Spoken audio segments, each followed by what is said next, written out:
Boa noite, meu caro amigo, como estás? Olá, muito boa noite. Dê-me só um momento que eu estou aqui a escrever uma coisa.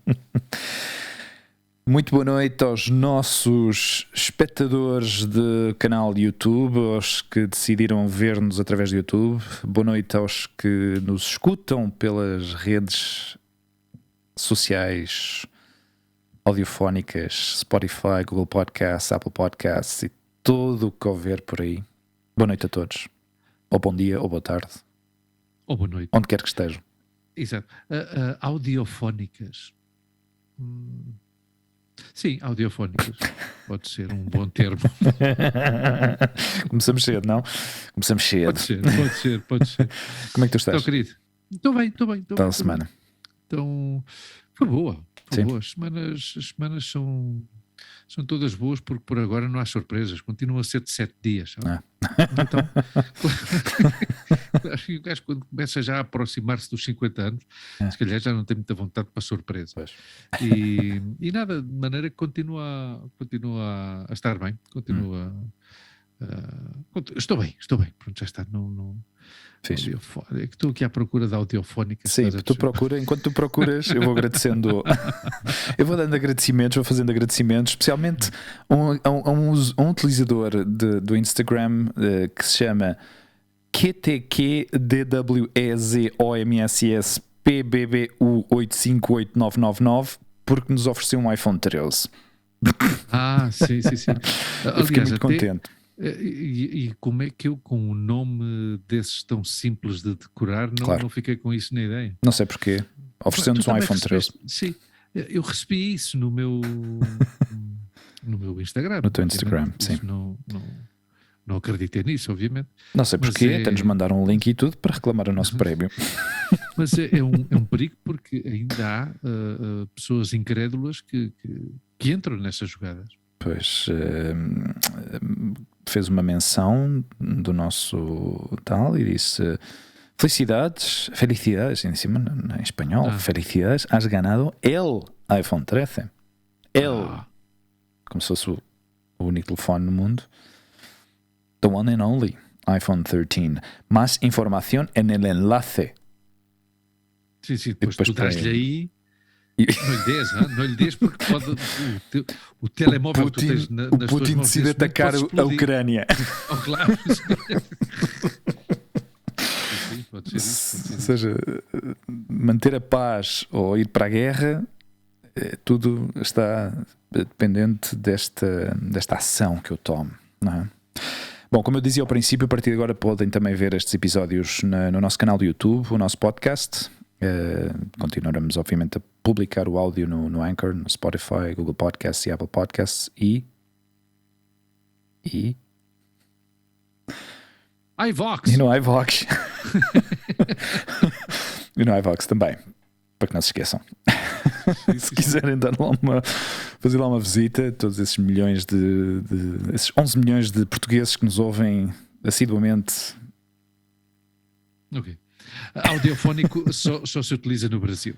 Audiofónico com a ser de circunflexo no O. No fónico, ok. Fónico. Mas existe, portanto, como falamos em espanhol sim. Como falamos o mesmo idioma, então não interessa. Espanhol, sim, não interessa. Era só para a sua informação, que nós temos aí os nossos ouvintes assíduos, esses grandes defensores da língua portuguesa. Mas eu acho que sim, acho que eu tenho que lhes dar alguma razão para que escrevam. Para que eles insistam. Claro. Imagina que eu acerto com tudo o que eu digo e não é verdade, deixam de ter relevância, não é? Exato. Então conte lá da sua vida, que da minha já eu sei. Pois olha, as minhas semanas começam ao domingo, já sabes, não é? É verdade. E acabam nas quintas-feiras. Depois tenho folga sexta e sábado.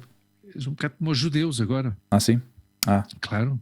O sábado. Começas a eu tenho sábado, eu começas a celebrar o sábado no pôr do sol de sexta-feira. Exato.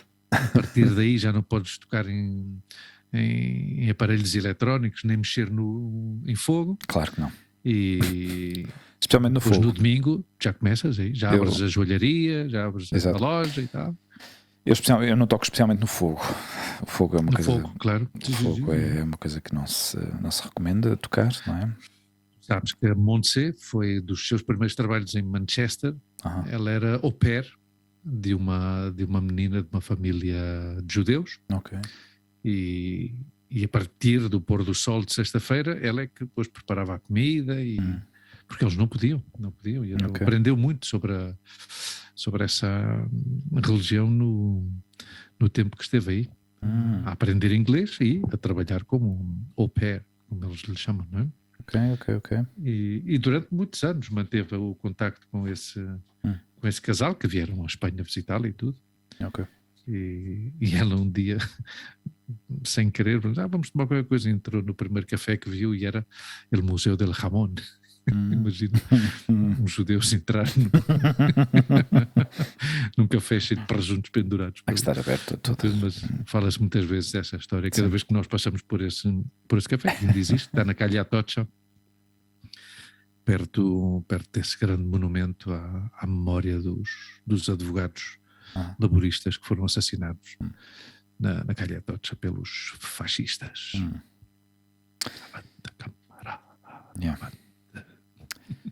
E é assim, era só para te contar essa história. E então, as tuas semanas começam ao domingo. Começam aos domingos, sim. Que é esquisito, não é? É muito estranho, sim. É estranho, pá. Este tipo de trabalho, pá, e no outro dia estava a falar com a mãe da Olivia sobre isto, que realmente os meus trabalhos, assim, os meus trabalhos mais recentes têm sido completamente anticonciliadores, ou seja, não... Anticonciliação familiar. Claro, não é uma coisa que não sei, que encaixe muito quando uma pessoa procura estabilidade, uma certa estabilidade mais de horários, não é? Mas pronto, eu acho que o único trabalho que eu fiz, bom, não, os únicos trabalhos que realmente aconteceram, digamos, proporcionaram um horário um pouco mais estável foi da British e da FedEx. Bom, e o da DHL também. Era o que eu te ia dizer, o anterior. Sim. Tu trabalhavas de segunda a sexta? Sim, sexta. de segunda a sexta, sim. Sim. Mas pronto, olha, outra experiência, vamos nos adaptando. E o importante é que estás a trabalhar, ou seja, o importante foi também, de certa forma, a rapidez com que tu conseguiste encontrar trabalho, que isso é... Sim, importante. Isso também é muito bom, claro que é, claro que é. A nível físico já está, digamos, a ter certas consequências. Estou mais ágil, estou a perder peso, estou mais ativo, a minha cabeça está mais ativa. Aqui em casa, venho do trabalho, parece que ainda estou no trabalho. Ou seja, é exatamente o contrário que acontecia antes. Acabava o trabalho e não tinha vontade de fazer mais nada. Ou seja, 8 horas sentado na cadeira e queria continuar sentado na cadeira. Sabes? Esse tipo de trabalho sedentário, pá, é horrível. E quase que, ou seja, mentalmente arrasa com uma pessoa, não é? Com o tempo, dependendo do tipo de trabalho que faças, claro. Não é? Não, e depende da pessoa, porque eu tenho esse tipo de trabalho, não é? Ainda por cima, eu trabalho em casa, ou seja, requer uma disciplina, e requer uma disciplina pós-laboral, que é uma pessoa fazer um esforço de não apalancar-se, não é? E sair ao ginásio ou fazer qualquer outra coisa, não é? Já falámos disto algumas vezes, que é importantíssimo. Bem, eu também eu vivi, não é? Eu desde os meus inícios da minha vida laboral, eu acho que sempre tive mais atividades à parte da minha atividade laboral. E isso ajuda, não é? Ou eu talvez preciso, não é? Há pessoas que... O importante é que uma pessoa se sinta bem, não é? Mas é importante o que tu dizes. Sair dessa posição sedentária e fazer alguma atividade física. E tu agora tens um trabalho muito físico, obviamente. Estás o dia todo de pé, andar de um lado para o outro. Sim, mas mexes as pernas, mexes os braços, mexes tudo. Não? Sim, não, e tens que te mexer rápido. Ou seja, é um trabalho que te obriga a ter que mexer rápido. Ou seja, não é... Requer agilidade e rapidez. Exato. E essa como é que eu ia dizer? É como se estivesses num treino intenso, ou seja, um treino constantemente a treinar e queres continuar a treinar. Então sais do teu trabalho mas o teu corpo ainda está super ativo, ainda está com a pica toda do trabalho que acabas de fazer, mesmo que estejas cansado. Eu pelo menos chego a casa e ainda tenho essa motivação para continuar. Ou energia, sim. Ou energia. Sim, mas tenhas a motivação é bom, não é? Porque assim dás uso à energia que trazes. Tem-me dado claro, exato, porque tem-me dado certas pautas de organização para aqui em casa, percebes? Tem dado, especialmente a nível de estrutura e de organização com a comida. Eu sei que se calhar é uma conversa aqui um pouco... Bom, mas ao fim e ao cabo... uma conversa das exato, nossas. teríamos esta conversa perfeitamente entre eu e tu a nível pessoal. Mas é essa tal coisa que tu sais do trabalho a preparar bebidas, a preparar comidas,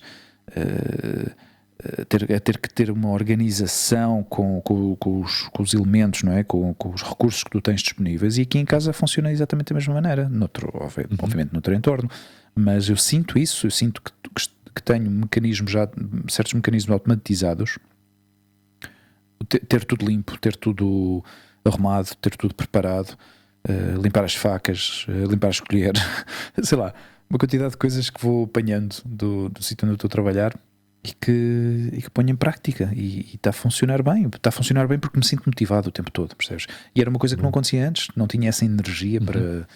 Chegava a casa, olhava para as coisas, epá, não me apetece limpar, vou deixar isto tudo aqui no balcão.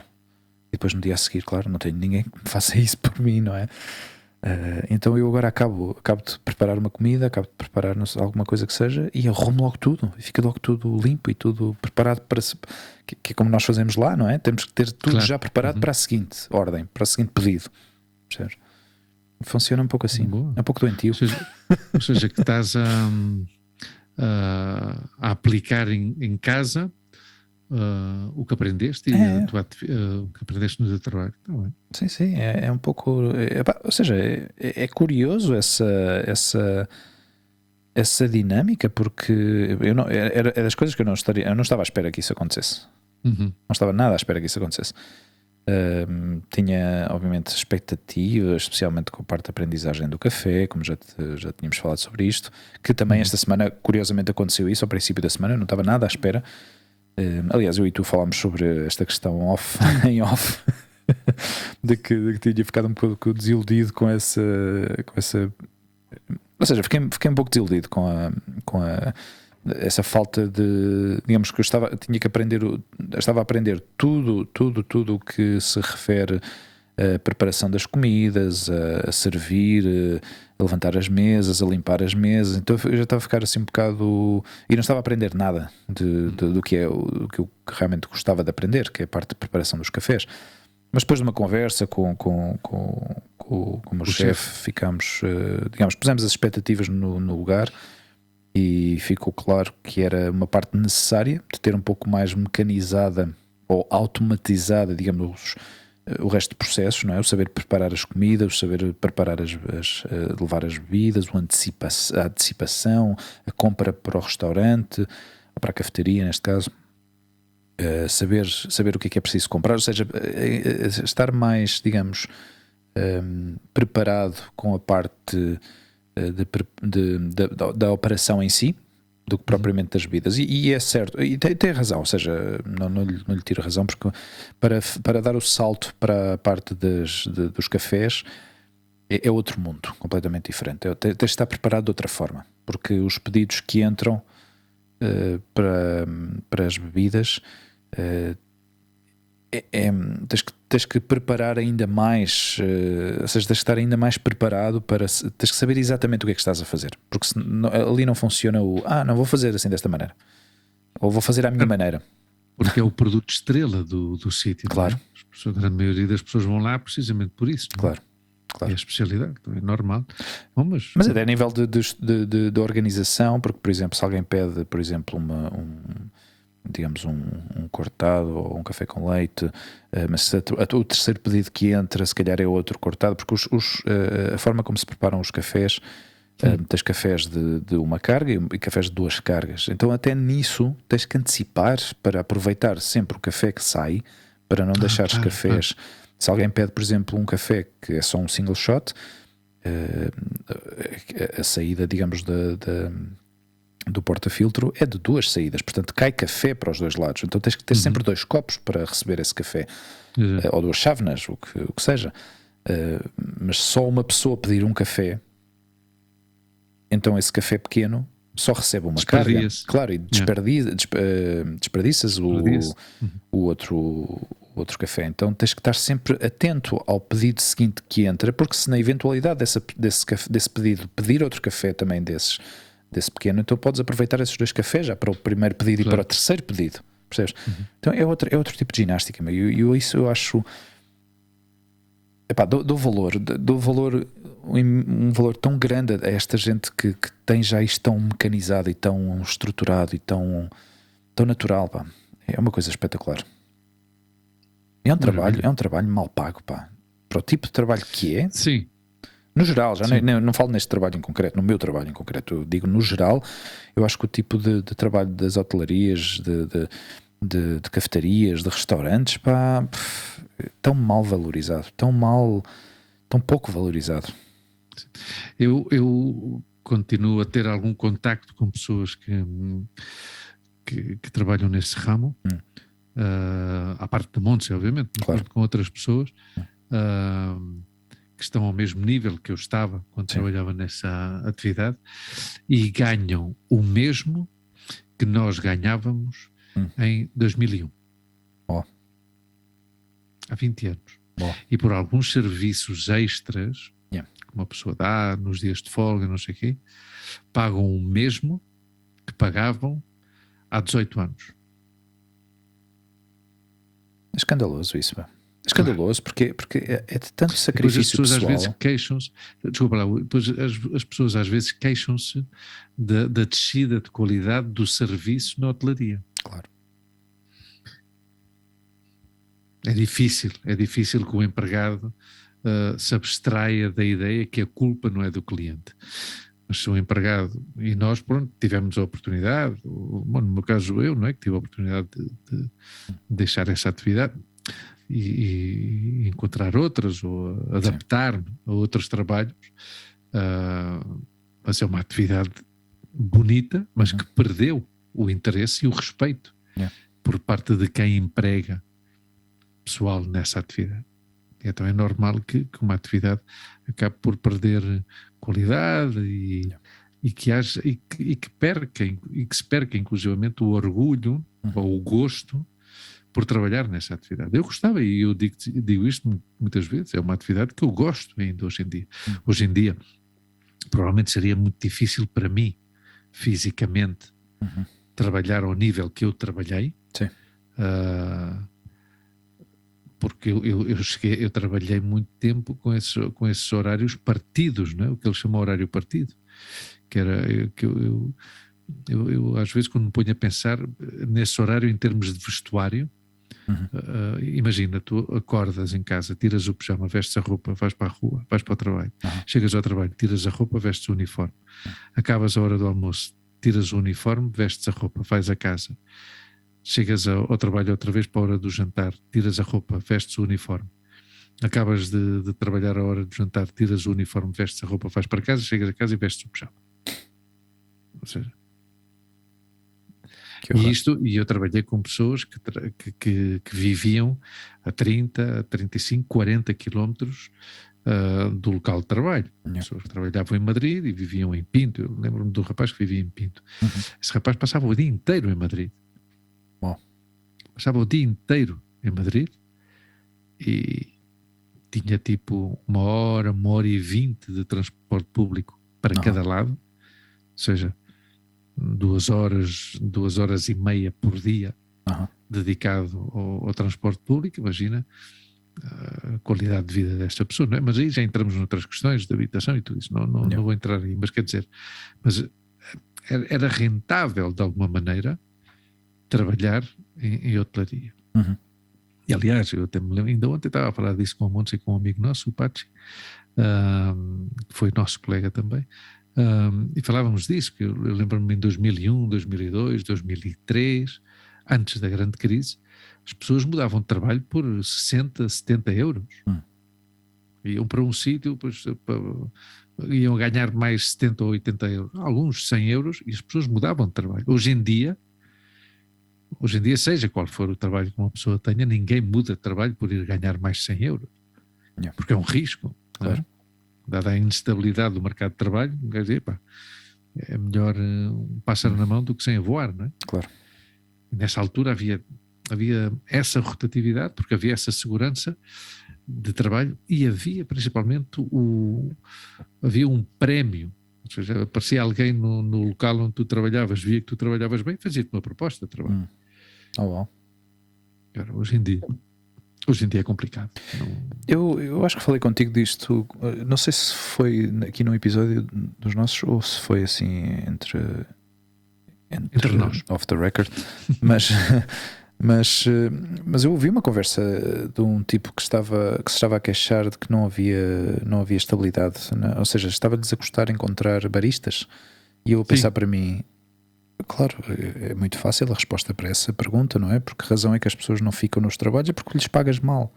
Pagas-lhes mal, obrigas-lhes a trabalhar horas overtime, trabalhar fins de semana, uma folga por semana. Como é que pensas que realmente essa pessoa vai ter algum tipo de dedicação ao posto de trabalho ou exclusividade para ti? Pois não, à medida. Mas o que tu falaste antes dos 100 euros, no caso destes baristas, assim, especialmente a malta mais nova, por 100 euros mudam-se. Por 100 euros mudam-se. Não, mas isso está a acontecer outra vez agora. Isso está a acontecer outra vez agora. E está a acontecer porque a situação económica do país, 100 euros faz diferença. Sim. E é assim.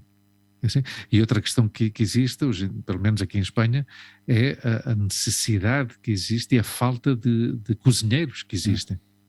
Porque com esta crise de coronavírus, tu sabes que em cada crise aparece esta figura dos tubarões, não é? Cada vez que há uma crise económica, é quando os tubarões saem. Quem são os tubarões? Os tubarões são essas pessoas que têm milhões e milhões de dinheiro parado e que aproveitam a crise para dizer, espera aí.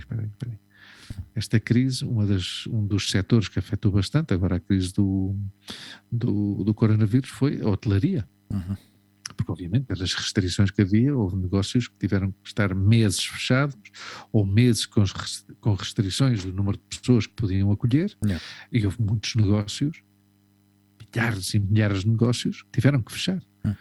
Então aparecem agora estes tubarões que compram estes negócios pelo preço da uva mejona, muitos deles, inclusivamente, compram pelo valor das dívidas que esses empresários adquiriram durante a crise. Ficam alguns deles com esses ex-proprietários que agora são empregados,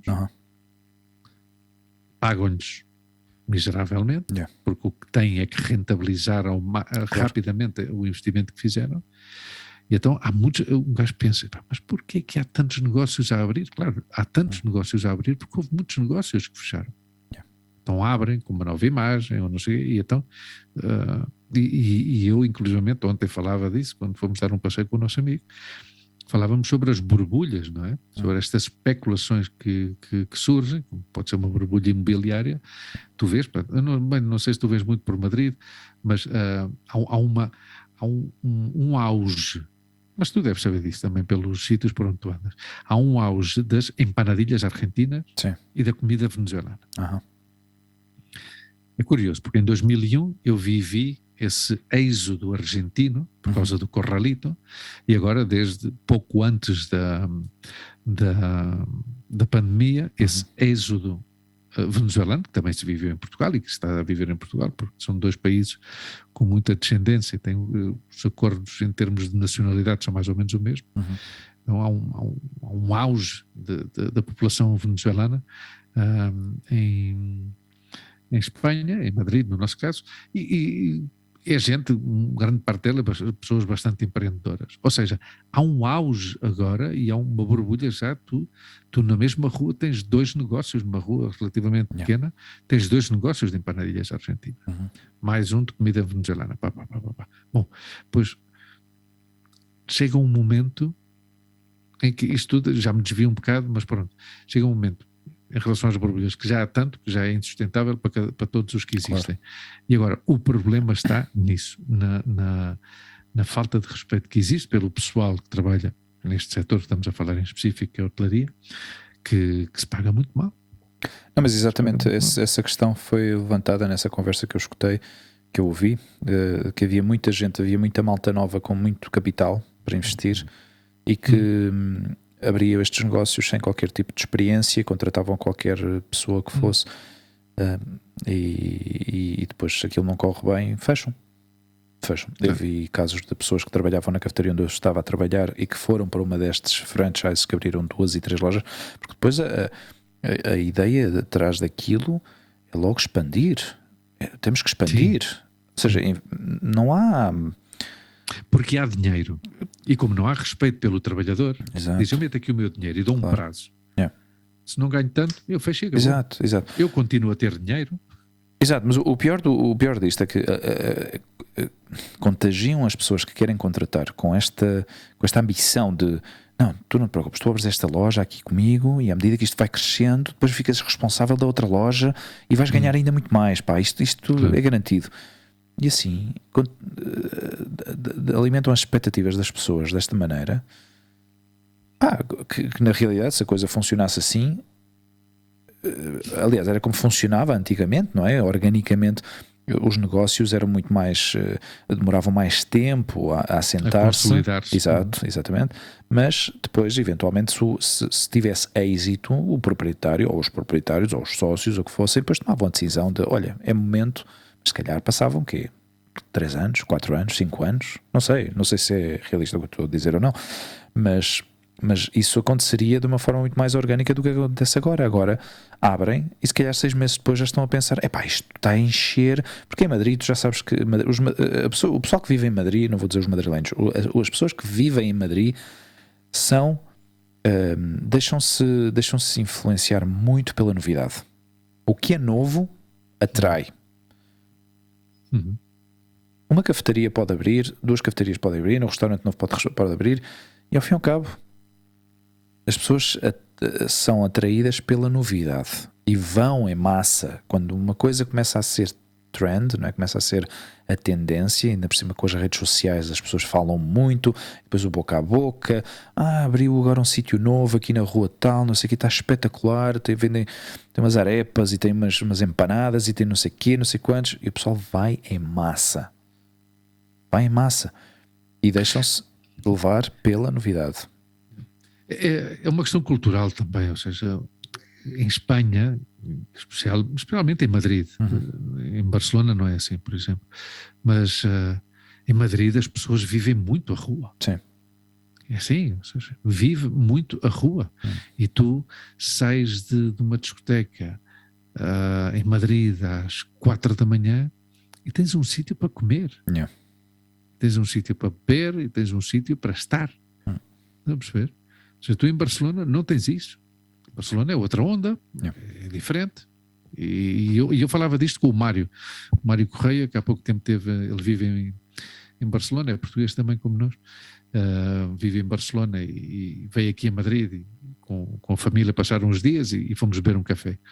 E ele dizia isso, ele conhecia pouco Madrid, aliás ele disse-me, eu às vezes que vim para Madrid foi para vir a um concerto ou para vir a uma discoteca e fui-me embora, porque ele gosta muito de música eletrónica e não sei o quê. Então veio com olhos diferentes, não é? Com a família e tal. E é verdade, ou seja, Madrid é não para, é uma cidade frenética. É certo o que tu dizes, que as pessoas deixam-se levar para a novidade e vão lá em massa e não sei o quê, mas vão em massa precisamente por isso, porque normalmente já são consumidoras. Ou seja, tu sabes que Espanha é o país do mundo com o maior número de negócios de hotelaria per capita. Não fazia. É o país do mundo com mais cafés e restaurantes per capita. E isso basta quem vier de visita a Madrid, por exemplo, que é a cidade onde a gente vive, mas pronto, já não digo Madrid, tu vais a uma cidade como Logronho, ou vais a uma cidade como Bilbao, que tens zonas que são dedicadas à gastronomia, não é? exemplos. Penso, por exemplo, pela la Plaça Vieja de Bilbao, que é uma zona muito bonita, é como se fosse uma praça maior, pequenininha, tudo cheio de restaurantes. Ou a Calle não sei quantos de Logronho, não me lembro agora, que é tudo. Lugo é outra cidade que tal. Mas à parte disso, que é como se fosse uma zona temática, podíamos dizer, tu sais daí e há cafés e restaurantes por todos os lados. Ou seja, tu tens em Madrid uma avenida que tu conheces, a Avenida Marquês de Corbera. A Avenida Marquês de Corbera, que é uma avenida de um bairro operário, com pessoas humildes, e tu tens um café ao lado do outro. Ou seja, um café no número 22 e um café no número 24. Mas é que depois no 30 tens outro restaurante, e depois no 38 tens um kebab. Ou seja... Bom, e em Lavapiés, por exemplo, não é? Tens aqueles bairros, aquelas ruas que têm vários restaurantes indianos, um atrás do outro. Depois há restaurantes até quase que repetem os nomes. E tu lembras-te do o indiano da Argentina, o pessoal da British? Sim. Mojarraf, o Mojaraf e o Mojaraf. Mojarás 1 e Mojarás 2 Exato, mas que eram donos diferentes, porque tinham separado, mas tinham posto o mesmo nome. Como é que é possível isso? Eu não entendo essas coisas. Mas pronto, come-se bem, é o que interessa, não é? É assim. E Madrid dá muitas opções. É certo que não é a única capital europeia, há muitas capitais europeias onde tu podes fazer isso, mas aqui podes comer comida de quase todo o mundo, não é? Quase todo o mundo. Eu ainda acho, não sei, se calhar é falta de conhecimento que eu tenho, mas eu ainda acho, tenho essa sensação de que não é assim tão diversa, não é? Se calhar melhorou muito há coisa de uns anos, mas não sei, a impressão que eu tenho, não tinha essa impressão de que fosse assim tão diversificado. No outro dia, na Calle San Bernardo, para que tu vejas, talvez também pelos anos em que eu passei e continuo a ter contacto com a hotelaria, há muito. Hugo, há muito, mas inclusivamente louquíssimo. Um local que abriu há muito pouco tempo, que vi na Calle San Bernardo, quase chegando à Gran Via, e lembrei-me da nossa Rita Santos. Um restaurante georgiano. Anda, ok. Georgiano. Na Calle San Bernardo. Que bom. Onde nós vamos a Barajas, não é comida hindu, mas do Nepal, porque eles são do Nepal. É diferente, já não é da Índia. Sim. E eu conheço um restaurante, olha, agora que se fala da Ucrânia, russo também conheço, gregos, ou seja, bem, portugueses temos 4 ou 5, sendo o estandarte da gastronomia portuguesa em Madrid é o Trás-os-Montes, não é? Que está em Mirasierra, que continua a existir, é o mais antigo. Mas sim, à parte, e depois tens outra questão que é curiosa também, porque tens restaurantes de todas as regiões de Espanha.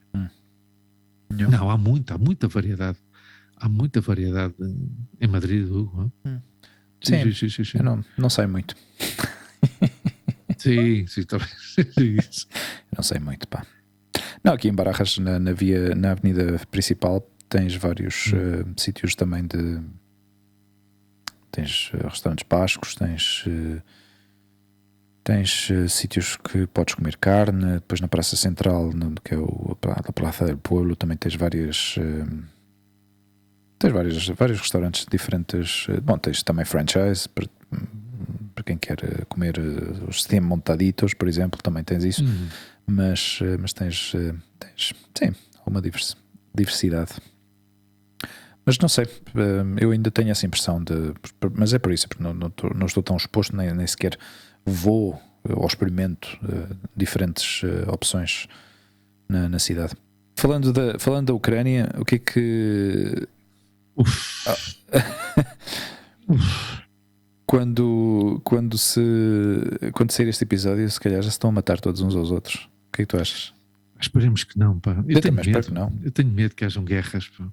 Tenho medo das guerras e aqui entra o meu egoísmo ou a minha hipocrisia europeia. Que esta guerra é muito perto, pá. E esta guerra tem um efeito direto nas nossas vidas, mesmo que não cheguem balas aqui, pode tocar muito no nosso dia a dia, está a perceber? E no nosso bolso. Então aqui, por isso é que eu já de antemão falo da minha hipocrisia europeia, não é? Porque quando nós ouvimos falar de um conflito bélico na Ásia, na África, no Médio Oriente, pena, não sei o que e tal, mas esta toca muito perto, estás a perceber? Esta está aqui, esta está aqui. E eu o que vejo não sei, eu às vezes tenho medo da minha ingenuidade, não é? Mas eu penso, realmente é necessário que haja uma guerra? Eu acho que, pelo que eu ouvi, a Rússia está a jogar de uma maneira que é perigosa, é muito perigosa, porque os americanos estão sedentos, estão a salivar com a guerra, com a possibilidade de haver uma guerra. Percebes? É um animal de guerras. Sim, sim, sim. E estão a fazer todo o possível para alimentar e para criar esta sensação de necessidade de guerra. Temos que atuar porque é necessário. Ou seja, eles estão a empurrar, estão a fazer muita força, estão a fazer muito pressing para que exista uma guerra, para que aconteça uma guerra. Mas estão a falar da Rússia, não estão a falar com Nepal ou com Bangladesh ou com, sei lá, com qualquer país da África, percebes? Onde eles já se meteram. Não, estás a falar diretamente com a Rússia, com tropas russas, com o governo russo. Ou seja, não é uma brincadeira isto, percebes? Sim, com o potencial bélico que tem a Rússia. Mesmo sendo inferior e mesmo eles estando em desvantagem, porque o Putin já admitiu isso, obviamente as forças combinadas entre a NATO e os Estados Unidos obviamente são superiores à Rússia, mas não se esqueçam, meus amigos, aliás foi uma frase dele, não se esqueçam que nós somos uma potência nuclear. Claro, portanto, ninguém ganha. Ou seja, ninguém ganha, ok? E é isso, pá, não sei o que é que estão a jogar aqui. Obviamente há aqui uma batalha de egos, não é? De os russos obviamente meteram o pé, mas agora para sair tem que sair de uma forma fina, não é? Para um pouco para salvar a reputação que têm, não é? Com potência. Mas eu não acho que eles se queiram meter em guerras. Eu vejo mais uma questão de guita. Eu vejo mais uma questão de guita que de egos e de orgulhos. Essa, digo eu, não sei, eu também não percebo nada disto. Essas guerras de orgulho e de egos e de orgulhos nacionais, eu acho que isso nem nunca existiu. As guerras sempre foram por uma questão de interesse territorial ou económico, ou fosse como fosse. E agora é a guerra dos recursos naturais. Já está. Está, ou seja, o que se passa é que é como te digo, entre o assunto e há uma coisa, pá, eu não tenho seguido o assunto, primeiro porque não gosto de guerras e depois porque eu gosto de política, mas não gosto e não tenho conhecimentos suficientes para seguir o que é geopolítica. Isto é uma questão de geopolítica. Então, e por isso é o que eu digo, pá, e a questão é que é muito próximo. É muito próximo. A gente está em Madrid e nós em 3 horas apanhamos um avião e estamos em Moscou. Ou seja, é uma coisa que está aqui ao pé, que está aqui perto. Então, e depois lá está, ou seja, eu admito a minha profunda ingenuidade. Falem uns com os outros, pá, não está aqui, vendo o gás a um, vendo o gás ao outro. Sei lá, às vezes eu já não tenho paciência, já não tenho forças para entrar nestes temas, estás a perceber? Eu acho que o ser humano tem esta obsessão por complicar as coisas. Se calhar não vale a pena complicar as coisas, não vale a pena que haja milhares e milhares de mortes inocentes. Eu não acho que ninguém quer isso, mas o problema é que para os americanos há muito potencial de negócio aqui, e é isso que esse é o problema, porque eu acho que nem para a Rússia nem para ninguém lhes interessa ter uma guerra aqui ao lado, para nós muito menos, obviamente, porque a Europa seria, digamos, talvez a mais prejudicada a nível de recursos, porque muito do gás natural que alimenta as nossas centrais energéticas, o gás natural que entra por aí é gás russo, portanto aí sim que seria um problema que a nós teria um impacto muito, muito direto, mas obviamente o maior prejudicado disto seria a Ucrânia, porque está no meio disto tudo, não é? E parece que os Estados Unidos estão, ou seja, há um ninho de vespas, não é? Há um ninho de vespas ali. E os Estados Unidos estão a bater com um pau para ver se sai alguma coisa dali, percebes? Estão a provocar. Estão a provocar, exatamente, é essa a palavra. E eu acho que a Rússia no momento está a manter dentro, embora não pareça, parece que é a Rússia que está a querer acender este conflito, mas os americanos estão a fazer muito pressing para que aconteça alguma coisa, pá, e ninguém se quer meter nisto. Ninguém se quer meter isto. Os franceses estão a mediar, não é? O Macron a falar com o Putin, a tentar mediar isto, a tentar encontrar uma solução diplomática para que não aconteça nada. Eu não acho que vai acontecer nada, não acho, mas pronto. Mas quem sabe, é uma situação que está a provocar muita tensão, e depois é esta hipocrisia capitalista constante das ações que sobem.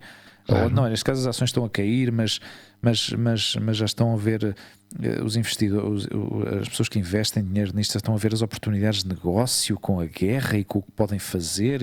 É nojento, pá, é uma coisa nojenta e asquerosa, pá, e não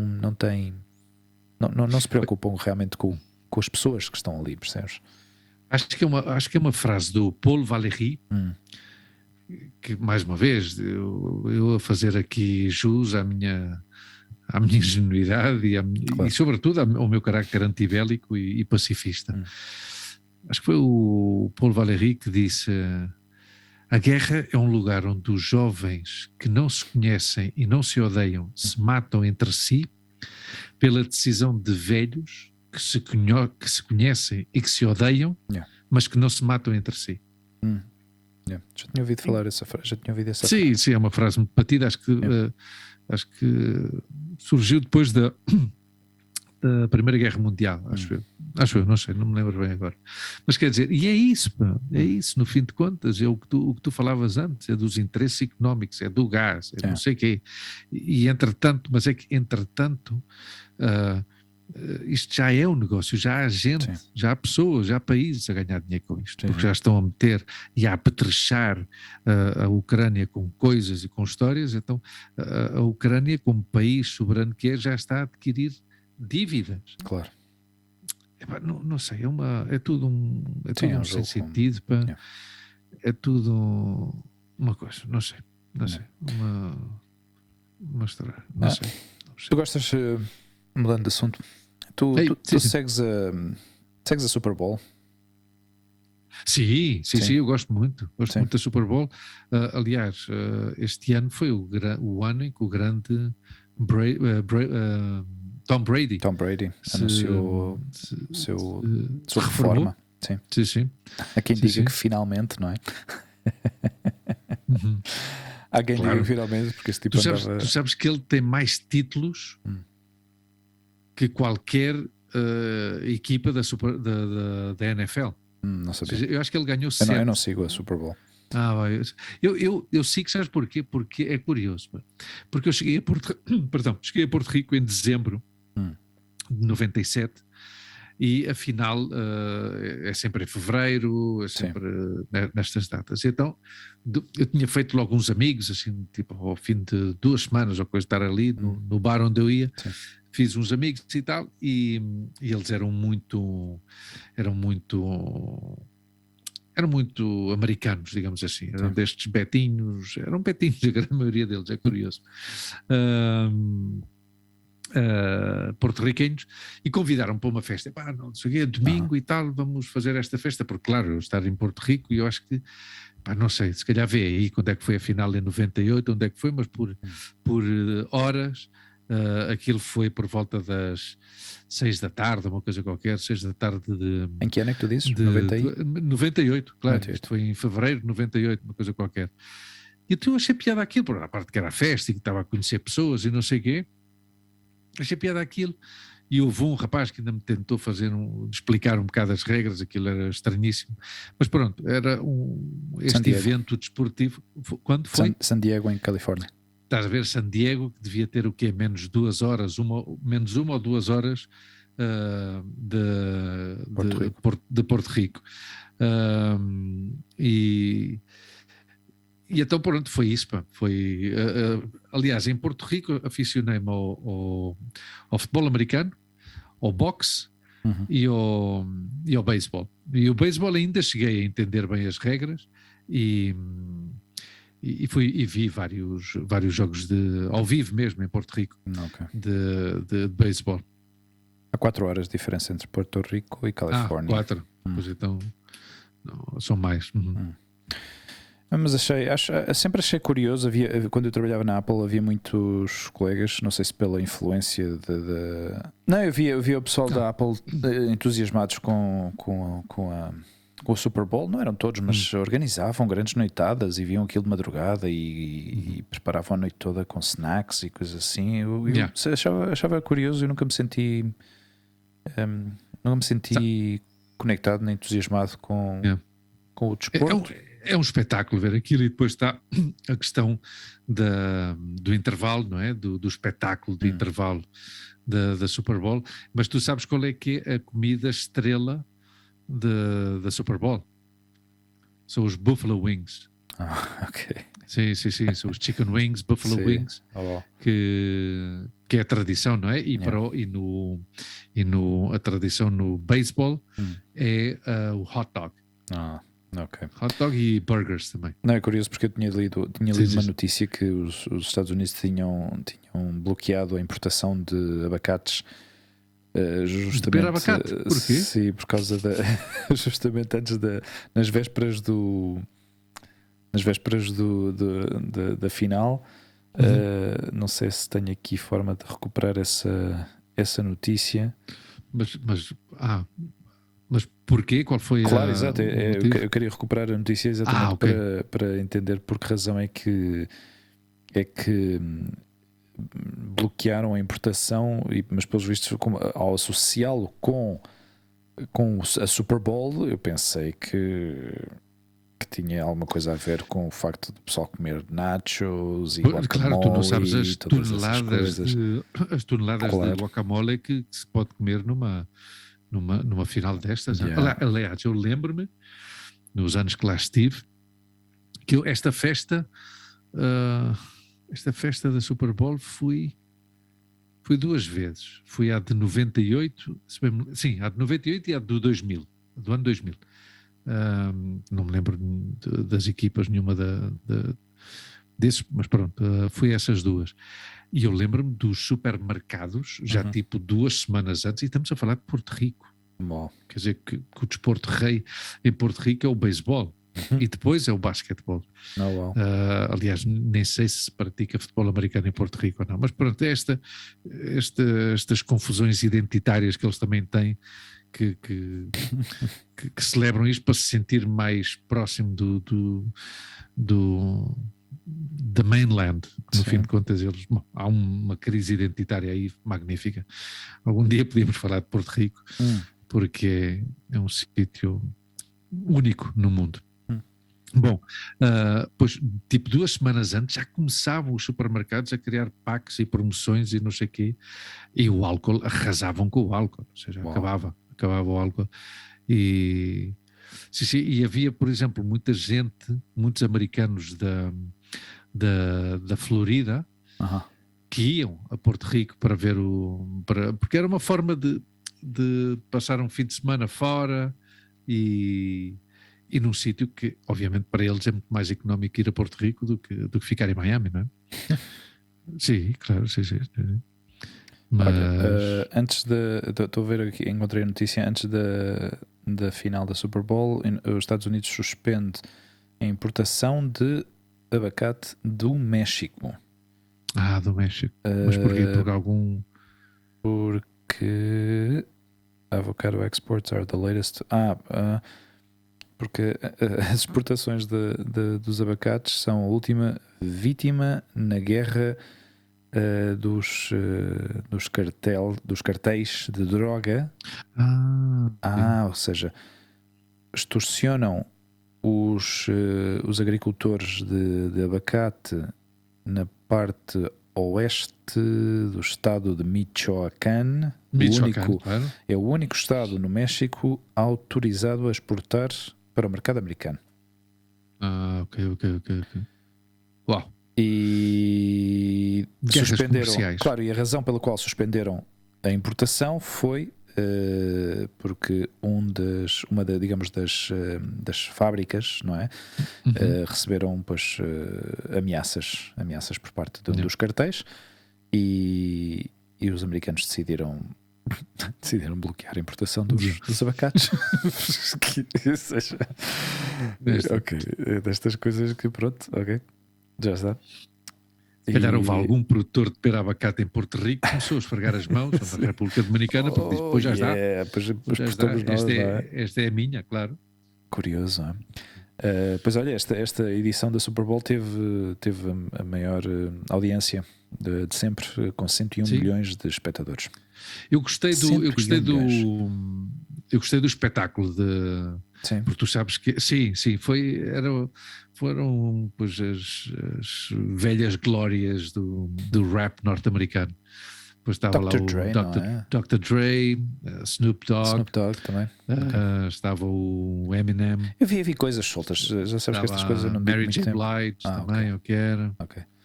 E estava outro que eu não me lembro agora o nome dele. Achei piada ao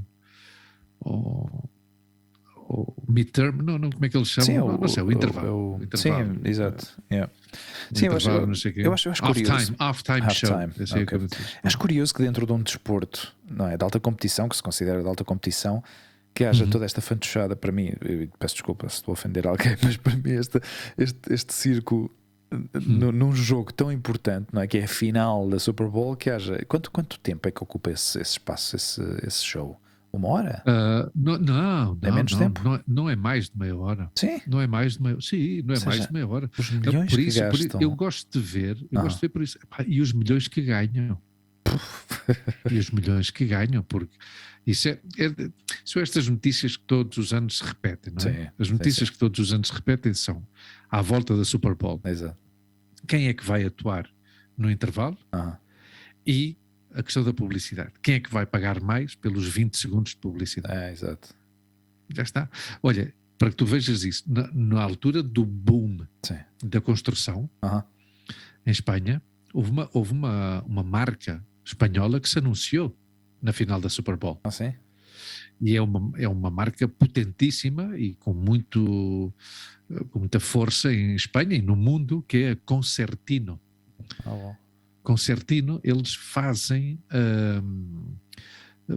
estes aglomerados tipo Silestone, não é? Ok. Mas é uma coisa, o Silestone acho que não é espanhola, Concertino sim que é espanhola. Eles fazem isso a partir de conchas de bivalves e criaram uma fórmula super compacta e super resistente e que é utilizada e tem várias gamas, tem as gamas mais populares e as gamas de luxo. Acho que isso é do Levante, não sei se são de Valência, de Alicante ou de Castellón, são por uma dessas 3 províncias da Comunidade Valenciana. Olha que e eles, a Silestone, desculpa lá, a Silestone é parte da marca Consentino. Aí está. Aliás, foram eles quem criou a Silestone. A Silestone, exatamente. Okay. A Consentino. Desculpa cortar-te, mas era só para dar contexto. Ainda bem para me corrigir. Consentino, é verdade. Eu disse Concertino. Consentino. E são da zona de Almeria. A Consentino, pois antes da crise, obviamente, anunciou-se na Super Bowl. Uau. E estamos a falar tipo de 5 milhões por 1 minuto. Quer dizer, 1 minuto é brutal. Sim. Um anúncio de 1 minuto no intervalo ou durante a Super Bowl, porque a Super Bowl tem, como tu sabes, esse jogo, o futebol americano tem várias interrupções, não é? e porque eles vão jarda a jarda, não é? Tu ouviste já esse... Tu alguma vez viste aquele filme do Any Given Sunday? Sim, do Al Pacino? sim. Mítico. Pois isso, essa marca Consentino, que é efetivamente a criadora da Silestone, foi a que se chegou a anunciar aí. Uau. Chegou a anunciar aí. Sim. Mas eu acho curioso todo este circo montado à volta da Super Bowl. Sempre achei curioso, mas ainda assim nunca me chamou a atenção. São americanadas, são americanadas. Claro, são americanadas. Mas tendo em conta esta coisa que eu tinha antes pelos Estados Unidos, o Super Bowl nunca me chamou a atenção, não foi nada assim que eu achasse. Tu sabes que é o evento desportivo mais visto no mundo. No mundo? Claro, mais inclusivamente que uma final do Campeonato do Mundo. Bom. Porquê? Primeiro porque cativa uma porcentagem enorme da população norte-americana, que eles já são, quantos? Quase 300 milhões, não é? E depois tem impacto a nível mundial, porque, por exemplo, aqui em Espanha, aqui em Madrid, por exemplo, é tipo moda. Desde há uns anos é uma moda e tu vais ali naquela zona da Avenida do Brasil, por trás da Castelhana, que é muito...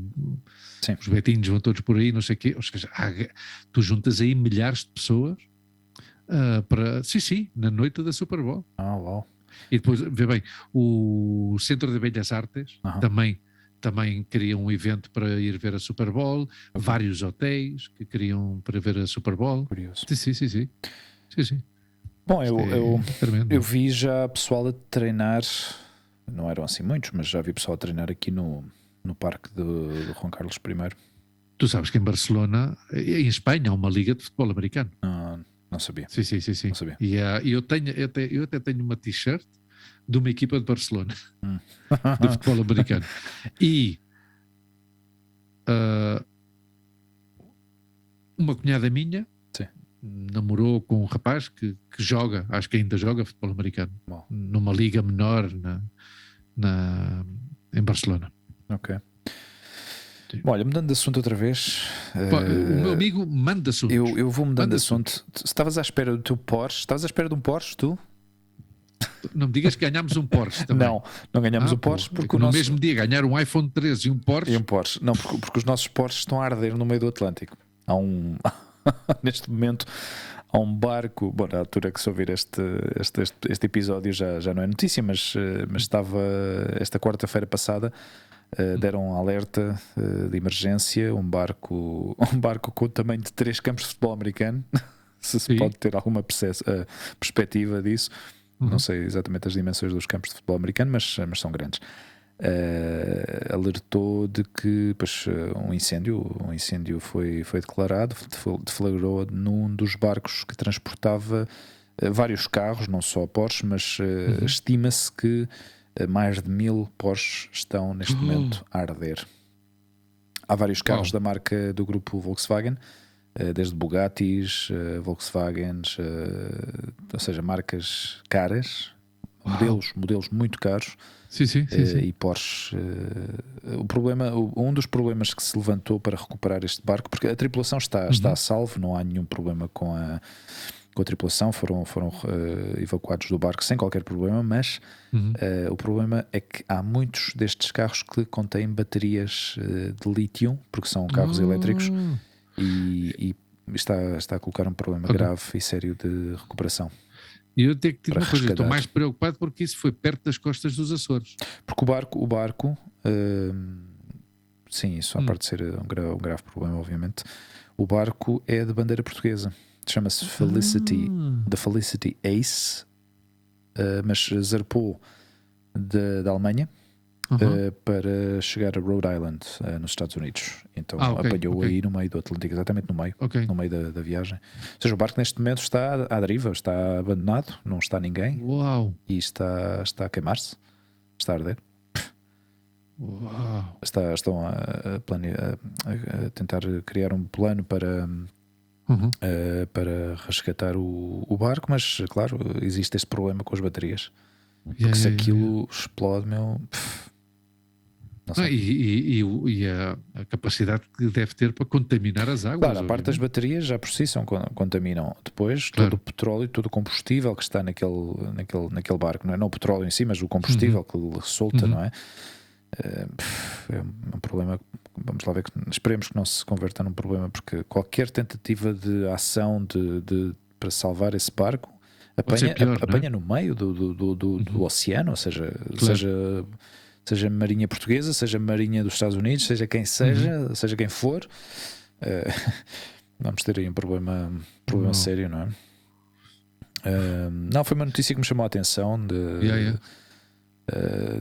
que aconteceu esta semana e pá, não sei o que é que vai acontecer com o meu Porsche, pá. Eu já tinha encarregado o Porsche há 2 meses e meio, pá, e agora que me vinham trazer, curiosamente ia para os Estados Unidos, estás a perceber? E primeiro lá porque lá é o melhor sítio para encher os pneus. Claro, exato. Porque eu gosto, eles fazem lá... Tu gostas de enchê-los com azoto, não é? Claro, o ar é diferente lá. Olha, eu só para terminar a informação que tinha dito antes, a Liga Nacional de Futebol Americano de Espanha foi criada em 1995, conta com 10 participantes. A equipa com mais campeonatos é o Badalona Drax, e claro, a maioria das equipas são da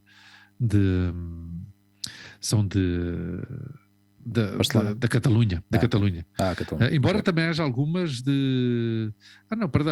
também haja algumas os Badalona Drax, os Ossos de Madrid, Las Rozas Black Demons, que é Las Rozas é uma cidade aqui perto de Madrid, Gijón Mariners, Múrcia Cobras, os Valência Firebats, o L'Hospitalet Pioneers, obviamente outra equipa da Catalunha, Sevilha Linces, Barcelona Buffals, Valência Giants, Reus, que é outra cidade da província de Tarragona, na Catalunha, os Reus Imperials, Cantábria Bisons, os Granada Lions, ou seja, do Sul, e os Barberá Rookies, que é Barberá del Vallès, que é outra localidade da Catalunha.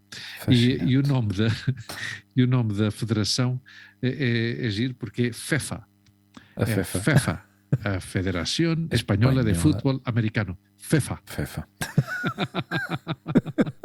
Curioso. Nada, era só para... Não, é interessante e é curioso. Eu não fazia a mínima ideia de que isto era assim. Porque eu vi esta malta a treinar, não sei se era dos Madriossos ou do Las Rozas, não sei o quê. Claro, temos que dos Ossos em Madrid, ou como sei como é que se chamam. Claro. Aliás, eu tenho uma coisa, vou-me informar disto porque eu... Quando é que são os treinos? Não, treinos não, eu gostava era de ver um jogo. Mas a Liga, mas a Liga Nacional? Olha, os Ossos... ou seja, é a nível nacional? Claro, é a nível nacional. Não viste todas as equipas que eu te disse? De Santander. Os Ossos são de Rivas, Vácia Madrid. Ok. Grande conselho, hein? Sim. Grande conselho. Grande conselho. Sabes que fizeste isso, mas isto vai ser visto no YouTube, portanto... É verdade. Bom, já está. Avante, Rivas, Vácia Madrid. Grande conselho, grande presença comunista. Sim, é verdade. Oh my God. E outra notícia que me chamou a atenção. Conta. Bom, há várias notícias que me chamaram a atenção, mas uma delas é que mostra um pouco esta dependência que às vezes certos avanços tecnológicos da medicina e às vezes as exclusividades que se dão por causa das patentes também a certas empresas que depois, quando declaram falência, deixam muita gente agarrada ao pau, não é? E neste caso há uma empresa que se chama Second Sight Medical Products, que produz implantes para os olhos e que ajuda a mais de 350 pessoas que estão cegas a recuperar de forma parcial, ou seja, não é um sistema, porque isto já foi criado acho que já foi nos anos 90, finais dos anos 90, se não me engano. E o que realmente ajuda as pessoas a terem pelo menos digamos, a ganhar certa visão, mas não é uma visão definida, ou seja, é como se fossem sombras, ou pelo menos já podem detectar certas. Depende de pessoa para pessoa. Há pessoas que recuperaram a vista e são capazes de, por exemplo, definir o céu, outras que só veem sombras, ou pelo menos têm uma noção do que é que está a acontecer à volta deles, não é? Já não é uma cegueira completa.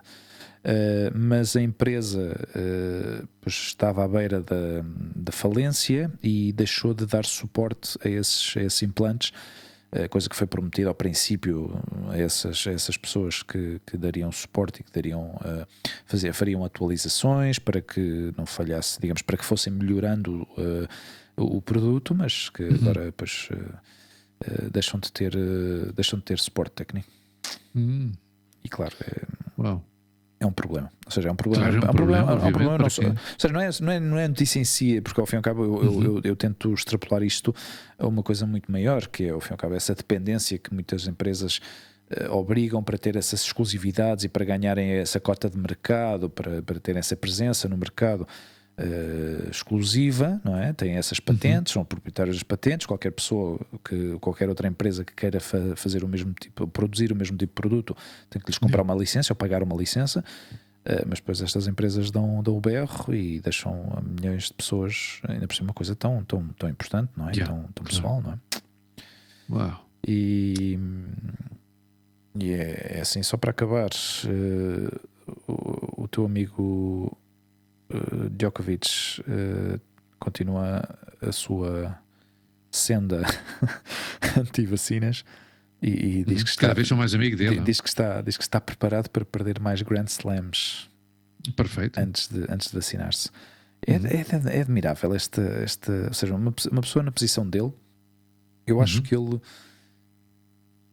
não faço a minha ideia o que é que ele pensa sobre isto, ou realmente ele está preparado já para deixar o ténis. Pode ser, mas não sei, ainda vejo tão novo.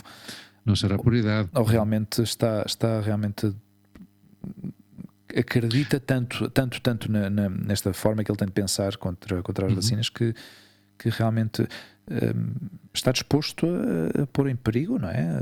A carreira dele. Ou seja, pelo menos há que considerar essa perspectiva, não é? Eu não. Eu sei que tu não, mas eu estou a falar para uma audiência ampla. Exato, mas sabes o que é que se passa? Que negar uma evidência não creio que tenha muito mérito. Ou seja, à parte de que ele está numa posição de conforto, quer dizer, ele tem os seus milhões e milhões, mas pronto, é firme nas suas convicções. E tu elogias isso, não é? A firmeza da sua chamar convicção, a atenção e que ele não se importa, não lhe importa prejudicar a sua carreira não lhe importa prejudicar a sua carreira porque ele é o número 1. Claro. E ele tem muitas mais possibilidades que o Federer, ainda por cima está super lesionado. E o Nadal este ano está bem, mas ainda assim, mesmo com o Nadal muito bem, ele continua a ser superior que o Nadal. E com os Medvedev e que esta gente assim. Mas pronto, se ele querer se ele continuar a querer, é curioso. Embora tu sabes que eu já tinha dito, porque isto é público, é Vox Populi, e está mais contrastado que ele há uns meses gastou milhões em comprar umas ações de uma das empresas farmacêuticas que investiga nas vacinas, não é? Investiga nas vacinas e entre elas esta do coronavírus. Mas pronto.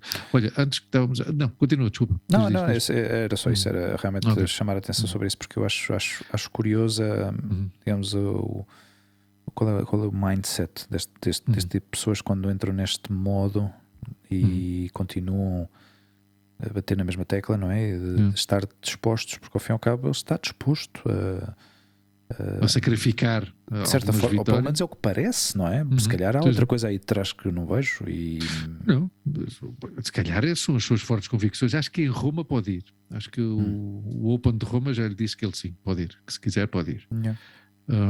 Claro, mas há provas, eu não tenho grande conhecimento, mas há provas que pontuam para o Grand Slam, ou seja, para que ele suba para o número 1 ou manter o número 1, e há outras que não é?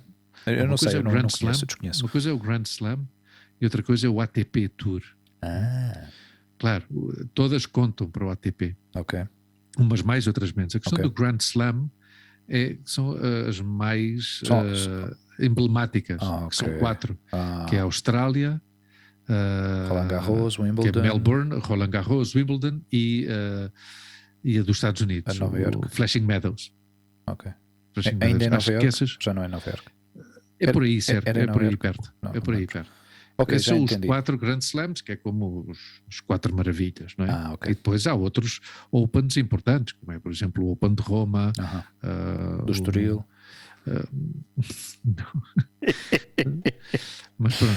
O do Estoril, Tu tinhas dito para pá. terminar, pois eu para terminar, e dentro da nossa humildade, estamos a gravar no fim de tarde, início de noite do dia 19 de fevereiro, sábado 19 de fevereiro. Quero render a minha homenagem a todos os tripulantes del Villa de Pitancho, esse barco pescador da Galiza, com 21 tripulantes, que naufragou perto das costas da Terra Nova, e em que só houve 3 sobreviventes. De 21 tripulantes, de 24 tripulantes, só houve 3 sobreviventes, 21 mortos, portanto 7 mortos localizados e recuperados e o resto desaparecidos. E é duro esta gente trabalha. A grande maioria são pessoal imigrante, alguns da África, outros, a grande maioria do Peru, mas também havia alguns galegos e havia inclusivamente um rapaz de 21 anos que estava como aluno estagiário. Era a sua primeira viagem, depois de ter estudado, porque estas pessoas já se formam, obviamente. E olha, eu tenho acompanhado isto esta semana. Sim. E é uma pena. Estas profissões tão duras, pá, e nada, é assim, coitados.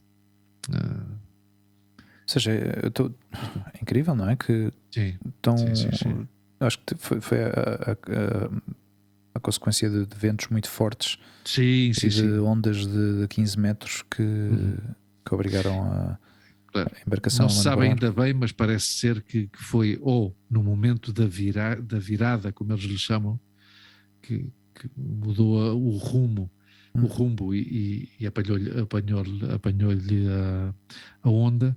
E há também que especula-se que tenha sido no momento de recolher a rede, ou seja, isto são barcos de pesca de arraste, e então no momento de recolher a rede pesa muito na parte de trás. Sim.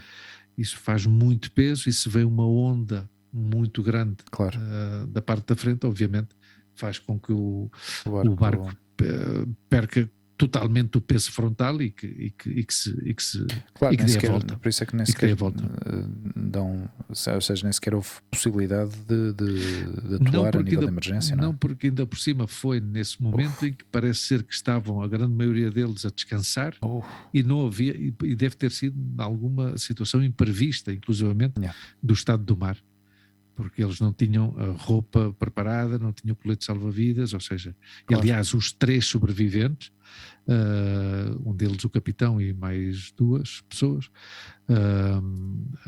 estiveram a ser tratados por hipotermia, ou seja, que, inclusivamente um deles esteve com a sua vida em risco, mesmo tendo sido salvo, teve com a sua vida em risco por causa da questão da hipotermia, e as pessoas falavam, ou seja, os entendidos. Eu tenho estado a seguir a Voz da Galiza, a Voz de Galícia, e há uma redatora que é a Maria Hermida, que é especialista nesta questão da pesca, e ela falava que dada a temperatura do mar, o máximo que podia resistir um ser humano era entre 14 e 16 minutos. Já está. Tendo em conta o momento em que eles lançam o aviso, que ainda conseguiram lançar o aviso, e que tenha chegado. Porque, claro, lembras-te do que nós falámos no outro dia da descentralização dos organismos e não sei o quê? Pois a chamada de socorro chega a Madrid.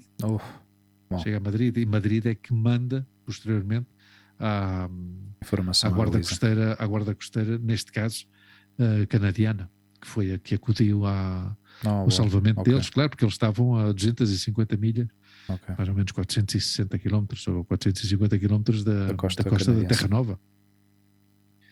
E aliás, as famílias, eu entendo as famílias que estão a protestar desde ontem, porque a Guarda Costeira canadiana interrompeu já os trabalhos de busca, claro, porque é impossível encontrar alguém agora, não é? Por cima pelo estado do mar.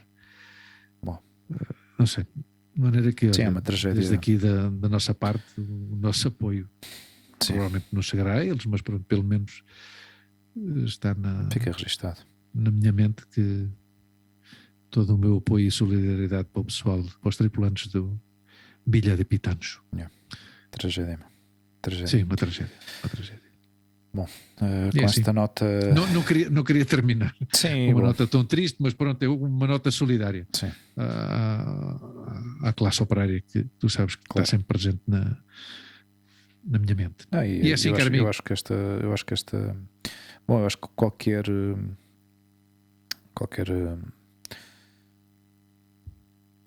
cidade, país, comunidade que esteja na costa, que viva do mar, sabe e conhece a dor, seja pessoalmente ou de perto, de alguma familiar. Pessoas que trabalham no mar têm uma vida sacrificada e que estas coisas sejam, é uma situação que pode eventualmente acontecer, não é? Ninguém quer que aconteça, mas eu acho que é uma coisa que vivem constantemente com ela, não é? A possibilidade de que aconteça alguma coisa. Se calhar saem e se calhar não voltam. Mas um nunca pensa desta maneira, não é? Claro. É uma situação assim, não é? Dizem que as mulheres dos pescadores são as viúvas de homem vivo. Nunca veem os corpos, não é? Nunca chegam a ver o corpo. Claro. Bom, meu caro amigo, vamos agradecer aqui ao pessoal que nos ouve todas as semanas. Obrigadíssimo a todos. Deem-nos uma olhadela no YouTube, digam-nos se gostam de nos ver as nossas caras lindas. Eu hoje não me maquilhei, hoje não maquilhaste. Não estou habituado a isso. Estás um pouco muitos brilhos. Não, há pouco brilho. Isso é a qualidade da minha câmara que tem. Agora que saímos no YouTube, tem que melhorar aqui. Comprar uma câmara de alta definição. Exato, tenho que comprar aqui uma câmara de alta definição. Bom, estamos desde o episódio 80 a experimentar fazer esta experiência, de publicar estes episódios no YouTube, ver qual é a receptividade do nosso podcast. Continuamos a publicar no Spotify, Google Podcasts, Apple Podcasts e no iVoox. Ainda me custa dizer a porcaria do iVoox. Mas grande parte do nosso êxito está no iVoox. Não é, isso é mentira. Vamos pensar que sim. Bom, pessoal, tenham uma boa semana. Grande abraço para ti, meu amigo, e vamos falando. Até a próxima. Senhora. Amanhã vou a uma festa de anos. Parabéns. Era só para informar. Pessoal, muitos parabéns. Beijinhos a todos. Obrigado por estar aí. A todos os que fazem anos. Parabéns. Tchau. Tchau.